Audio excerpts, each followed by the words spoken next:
ሰላም እንዴት ናችሁ? ዛሬ የትኛው የህይወታችን ምዕራፍ ላይ ነን የሚል ሀሳብ በውስጤ መጣና እስኪ ህይወትን እንዴት ነው የምታዩትና የትኛው ነገር ላይ ነው እናንተ የምታስቀምጡት የሚለውን ነገር ለማውራት ሞከርኩ። ያው ህይወትን እንደምታውቋት እንደ መጽሐፍ ነች ይባላል። ብዙ ምዕራፎችን ትይዛለች ማለት ነው። አንዳንዴ በሀዘን ውስጥ የተዋጠ ማንነት ውስጥ እንሆናለን፣ ይደርስብናል። ያን ነገር ታግለን ለማውጣትም ሆነ በተለያዩ መንገዶች ከዛ ሀዘን እንወጣለን። አንዳንዴ ደግሞ ደስተኞች እንሆናለን። በደስታ ውስጥ ሆነን ደስታችን እናጣጥማለን። ስለዚህ ሁላችንም የተለያዩ የህይወት ምዕራፎች ሊያጋጥሙን እንደሚችሉ እሙን ነው።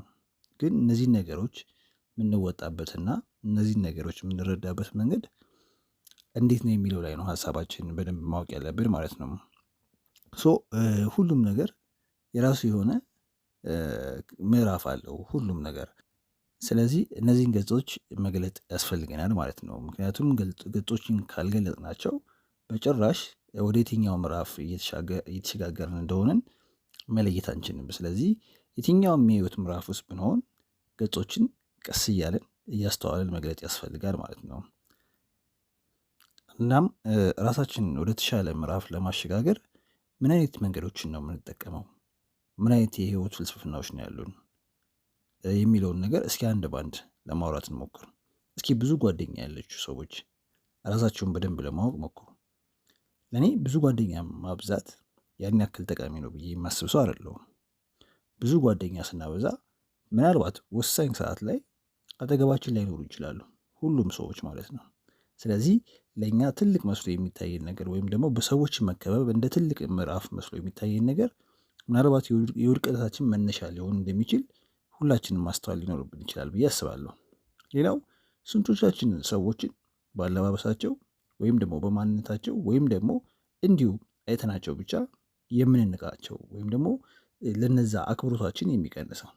ለእኔ ትልቁ ራሳችንን በደንብ እንድናውቅ የሚያደርገን ነገር ሰዎችን እንደ ሰዎች አለመቁጠራችን ራሳችን ላይ ሊፈጥር የሚችል የህይወታችን የምዕራፍ መንገድ ላይ ሊያደናቅፉን ይችላሉ።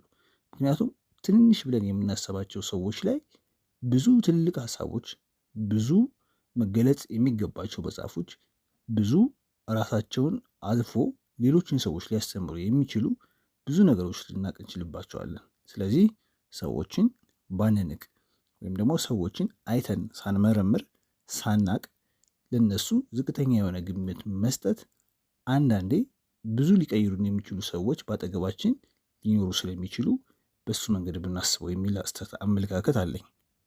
ሌላው የህይወታችንን ምዕራፍ ከፍ ያደርጋሉ ብዬ ከማሰባቸው ነገሮች አንዱ ስህተቶችን አለመፍራት ነው። ብዙዎቻችን አይተን ከሆነ ስህተት እንፈራለን። ሁሌ የሆነ ነገር ለማድረግ የምንፈራው ስህተቱን ነው። ከዛ በኋላ ግን ከስህተቱ አልፎ የሚመጣውን ትልቅ ነገር፣ ትልቅ ለውጥ ወይም ደግሞ ራሳችን ላይ ሊለውጡ የሚችሉ ትልቅ ማንነቶችን እንረሳለን። እኛ ሰዎች ነን፣ ብዙ ስህተቶችን እንሰራለን። ምክንያቱም ፍጹም ሰዎች ፍጹም አይደለንም። ስለዚህ ነገሮችን በርትተን መሞከር ነው ያለብን። ተስፋን እንድንቆርጥ አይፈቀድም። በህይወት እስካለን ድረስ ብዙ ጊዜ መውደቅ እንዳለ መጀመሪያ ነግሬያቸዋለሁ። ስለዚህ ተስፋ ልንቆርጥ አይገባም። ደጋግመን ልንሞክር ይገባል። ስህተቱ ግድ ነው። ካለ ስህተት ምንም አይነት እንቅስቃሴ ማድረግ አይቻልም። ስህተትን አንፍራ፣ ምክንያቱም ስህተት አስሮ ይዘናል። እንወድቅ እንችላለን፣ እንደገና እንነሳለን፣ መልሰን እንወድቃለን፣ ግን ሁሌም እናሸንፋለን። እናም ለማደግ ሁኔታዎችን እንቀጥል፣ እንደጋግማቸው። ፈጽሞ የሚቋረጥ ነገር ግን መኖር የለበትም። ሌላው የህይወታችን ምዕራፍ አሻጋሪ ናቸው ብዬ ከማስባቸው ነገሮች አንዱ አብዝተን ሰዎችን አለማመን ነው።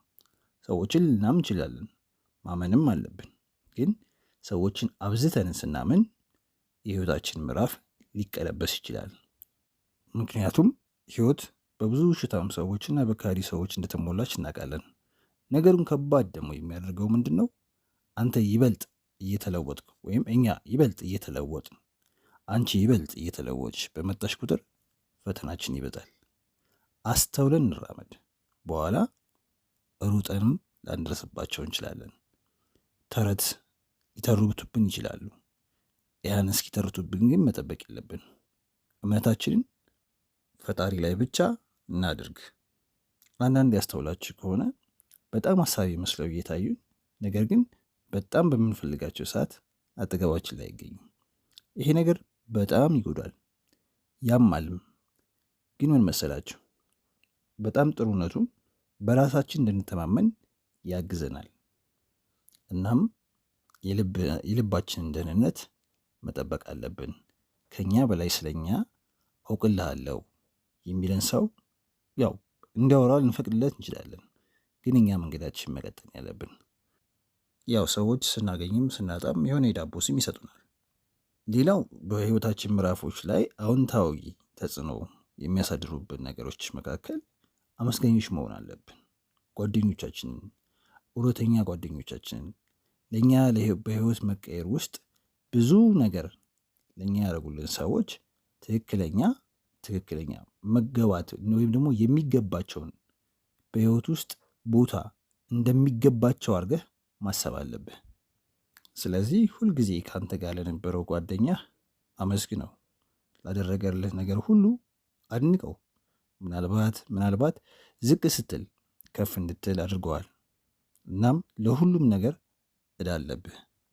ሌላውና ትልቁ ነገር ሁሉም ነገር መጨረሻ ነው ብለህ አታስብም። ምናልባት ዛሬ ድሃ ልትሆን ትችላለህ፣ ዛሬ ተሰብረህ ሊሆን ይችላል። ግን የሆነ ነገር ልንገርህ፣ ያን ያንተን መጨረሻ ምዕራፍ አይደለም። አንድ ቀን ስኬታማ ለመሆን ከሚያስፈልግህ ነገር ጋር ትታያለህ። አንድ ቀን ሁሉንም ነገር ታገኛለህ። እናም ያንን ማንንም ሊክደው አይችልም። ሁሉም ሰው ሳይወድ በግድ ያከብራል። እሸነፋለሁ ወይም ሰዎች ይስቁብኛል ብለህ እንዳትፈራ። ምክንያቱም መሸነፍ የማሸነፍ አንዱ አካል ነው። ያለ ኪሳራ ፈጽሞ አትማርም። ያለ ኪሳራ ፈጽሞ ምንም ነገር ማድረግ አትችልም። ለመጀመሪያ ጊዜ በትክክል ስላልተረዳህ ለሁለተኛ ጊዜ በትክክል አታገኝም ማለት አይደለም። 7 ጊዜ ልትወድቅ ትችላለህ፣ ግን ለማሸነፍ አንድ ምት ብቻ ይበቃል። እናም ሙሉ ህይወትህን ለመለወጥ ይህንን እንደገና ተረዳ። መሸነፍ የማሸነፍ አካል ነው። አሸናፊ ነህ። ራስህን ግፋ። ሁልጊዜ ግን አሁንም ቢሆን ጠንክረህ ስራ። ምክንያቱም ስንፍና የያዝከውን ነገር ሊያሳጣ ይችላል።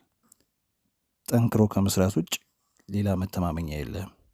መጠባበቂያው አንተ ብቻ ነህ። ስለዚህ ደጋግመህ ራስህን ግፋው። እናም ምንም ይሁን ምን በትኩረት ቀጥል። ሁሉም በአንተ ላይ እምነት ይኖረው። ሁሌም ዝግጁ ሁን። ሁሌም ይህንን አስታውስ። የደከመህ ሲመስልህ ይህንን አስታውስ። ምናልባትም አንተ እንድታሸንፍ ብሎ ሁሉንም ነገር ያጣ አንድ ሰው ይኖራል።